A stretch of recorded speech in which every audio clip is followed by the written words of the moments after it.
Big pass Sabarinathan ரீசெண்டா அவரோட social media பேஜ்ல லைவ் ஒண்ணு வந்திருந்தாரு. அதுல பிக் பாஸ பத்தியும், அவருக்கு வரப்போற மனைவி பத்தியும் ஏகப்பட்ட விஷயங்கள் பேசியிருந்தாரு. அதெல்லாம் சோசியல் மீடியால ரொம்பவே வைரலா போய்க்கிட்டு இருக்கு. அத பத்தி தான் இந்த ஒரு வீடியோல நம்ம பார்க்க போறோம். பிக் பாஸ் சீசன் 9 தமிழ்ல ஒன் ஆஃப் த கண்டஸ்டன்ட்டா கலந்துக்கிட்டவர் தான் சபரிநாதன் அவர்கள். அண்ட் இந்த ஒரு சீசன்ல மிகப்பெரிய அலப்பறை எதுவும் இல்லாம ரொம்பவே சைலண்டா டிராவல் ஆகியிருந்தாரு. பட் ஃபினாலேல ரன்னர் அப் வரைக்கும் வந்திருந்தாரு. பிக் பாஸ் முடிஞ்சதுக்கு அப்புறம் முதல் முறையாக அவரோட சோசியல் மீடியா பேஜ்ல லைவ் ஒண்ணு வந்திருந்தாரு. அதுல சபரிநாதன் அவர்கள் என்ன சொல்லியிருந்தாரு அப்படின்னா, ரசிகர்கள் எல்லாருக்கும் மிகப்பெரிய ஒரு வணக்கம். நீங்க இல்லைன்னா கண்டிப்பா இந்த ஒரு இடத்துல என்னால உட்கார்ந்திருக்க முடியாது. உங்க எல்லாருக்குமே என்னோட மிகப்பெரிய ஒரு நன்றி அப்படிங்கிற மாதிரி தான் ஸ்டார்ட் பண்ணியிருந்தாரு. அண்ட் தொடர்ந்து ரசிகர்களோட அவர் வந்து நிறைய இன்டராக்ட் பண்ணியிருந்தாரு. அப்போ ஒவ்வொரு ரசிகர்களும் ஒவ்வொரு கேள்வி கேட்டிருந்தாங்க. அதுல குறிப்பா கேட்கப்பட்டிருந்த கேள்வி அப்படின்னா, உங்களுக்கு எப்படிப்பட்ட ஒய்ஃப் வேணும் அப்படிங்கிறது தான். அண்ட் அதுக்கு அவர் என்ன சொல்லியிருந்தாரு அப்படின்னா, கண்டிப்பா இப்படி வேணும் அப்படி வேணும் அப்படின்லாம் நான் எதிர்பார்க்க போறது கிடையாது. என்ன புரிஞ்சுக்கிற மாதிரி ஒரு ஒய்ஃப் கிடைச்சா போதும் அப்படிங்கிற மாதிரி சொல்லியிருந்தாரு. அண்ட் ரசிகர்கள் திவ்யாவும் நீங்களும் பிக் பாஸ் வீட்ல ஒண்ணா இருந்த கிளிப்ஸ் எல்லாம் சோசியல் மீடியால பயங்கர வைரலா போகுது. உங்க 2 பேத்தோட காம்போ பயங்கர ஹிட் அடிச்சிருக்கு. உங்களுக்கு திவ்யா மாரி ஒய்ஃப் வேணுமா? அப்படிங்கிற மாரி கேட்க, சபரிநாதன் பயங்கரமா சிரிச்சிட்டாரு. கண்டிப்பா அப்படிலாம் கிடையாது. பட் திவ்யா கேரக்டர்ல இருக்க பொண்ணு கிடைச்சா நான் சந்தோஷம் தான் படுவேன். திவ்யா மாதிரி இருக்க பொண்ண யார் வேணாம்பா? அவங்க ரொம்ப அழகா இருப்பாங்க. ரொம்ப தைரியமா இருப்பாங்க. தப்புனா அந்த இடத்துக்கிட்டே தட்டி கேட்பாங்க. ஸோ கண்டிப்பா திவ்யா மாரி பொண்ணு கிடைச்சா எனக்கு சந்தோஷம் தான்.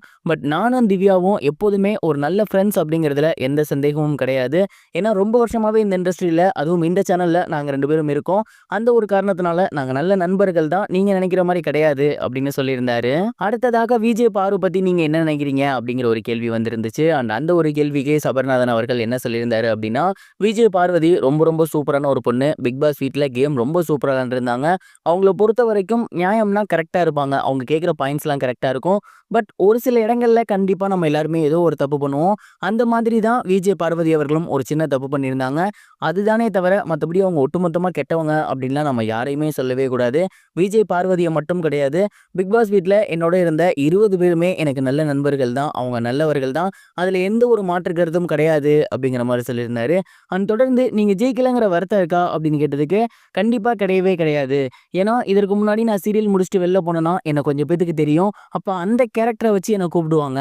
பட் இப்ப நான் வெளிய போனேன்னா, சபரி அப்படின்னு என்னோட பேர வச்சு, என்னோட கேரக்டர புடிச்சு போய் அவங்க என்ட்ட பேசுறாங்க. இதுவே எனக்கு மிகப்பெரிய ஒரு வெற்றி. மத்தபடி கப்பு கிடைக்கல அப்படிங்கிற மிகப்பெரிய வருத்தம்லாம் எனக்கு இல்லவே இல்ல. கண்டிப்பா இதுக்கப்புறம் நான் என்ன பண்ணணும் அப்படிங்கிறது எனக்கு தெரிஞ்சிருச்சு. பிக் பாஸ் வீட்ல இருந்துட்டோம்னா போதும். அதுக்கப்புறம் நம்ம எத வேணா கத்துக்கலாம். ஸோ இதுக்கப்புறம் கண்டிப்பா நான் அடுத்தடுத்த ஸ்டேஜ்க்கு போவேன் நம்புறேன் அப்படிங்கிற மாரி சொல்லியிருந்தாரு. சபரிநாதனோட இந்த ஒரு இன்ட்ரஸ்டிங்கான வீடியோஸ் இப்போ சோசியல் மீடியால ட்ரெண்டிங்கா போய்க்கிட்டு இருக்கு.